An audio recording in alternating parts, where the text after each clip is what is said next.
Salut les gars, bienvenue sur musculationprisedemasse.com. Ici Étienne, sur musculationprisedemasse.com. On vous donne des conseils de musculation scientifiques pour vous aider à prendre la masse plus vite. On répond à vos questions de musculation et on vous montre des trucs de musculation au gym. Je dis on parce que d'habitude, je suis avec mon collègue Charles Lamontagne qui, comme vous voyez, est en vacances cette semaine. Donc, on va en profiter pour être en désaccord avec lui, rire dans son dos puis plein d'affaires, le fun de même. Cette semaine, mardi, je vous parlais du Body Metrics, un nouvel appareil de mesure de la composition corporelle, du pourcentage de gras et de l'épaisseur des muscles par ultrason.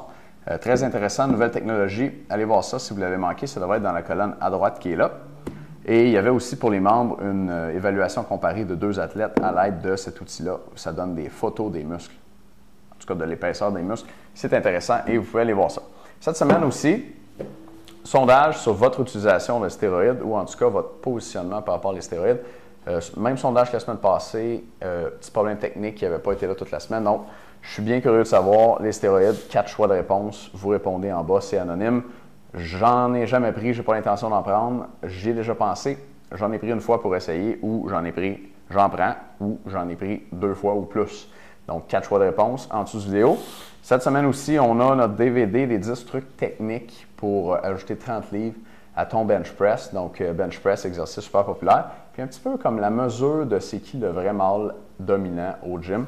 Fait que si tu as le goût de clencher tout le monde au bench press rapidement, ces 10 trucs-là, on pense que ça va ajouter 30 livres à ton bench très rapidement, en genre 5 séances d'entraînement au moins. Puis si tu les appliques longtemps, ça va te permettre de bencher beaucoup plus lourd. C'est des trucs utilisés par les powerlifters. Et puis, parlant de powerlifter, on va en parler cette semaine de powerlifting avec des images de la compétition à laquelle j'ai participé la fin de semaine passée. Vous devriez en avoir déjà vu une potentiellement hier et les autres cette semaine, selon dans l'ordre dans lequel ça va sortir tout ça. Mais aujourd'hui, on va répondre à une question de musculation. Une question aujourd'hui de Gigolo. Ben oui, c'est le nom qu'il a écrit. Québec, 28 ans, 6 ans d'expérience en musculation, 1,83 m, 207 livres, 11,6 de gras. Il est peut-être gigolo pour vrai. Sa question, bonjour, j'ai une question sur les entraînements par circuit, comme vous avez déjà parlé. Je suis réticent à faire ce genre d'entraînement pour la raison, j'ai peur de perdre de la force en changeant mon programme pour un entraînement en circuit, duré 3 mois. C'est sûr que 3 mois, c'est long. Si tu ne fais pas de force, ça se peut que ça diminue. On va continuer puis on va revenir là-dessus.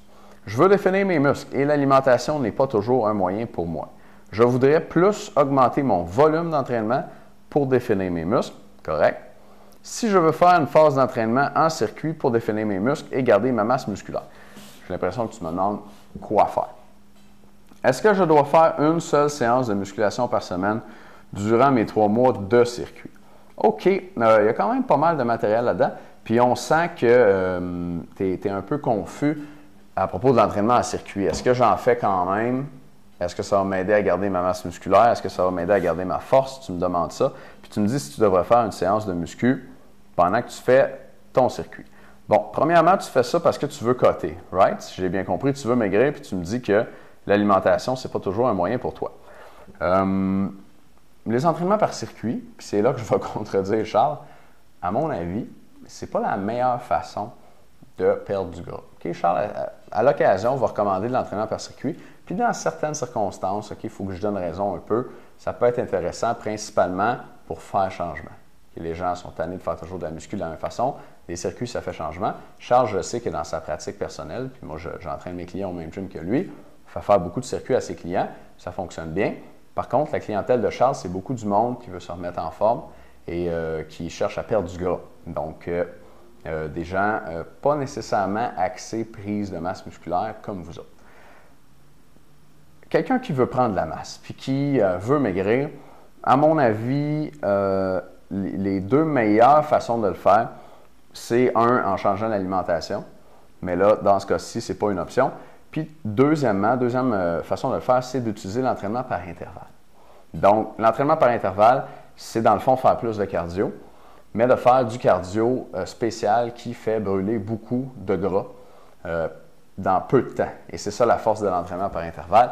Donc, entraînement par intervalle, ça veut juste dire que dans ton cardio, tu fais des intervalles, donc tu fais des laps de temps très rapides, et tu fais des intervalles, donc d'autres laps de temps plus lents qu'on appelle de récupération.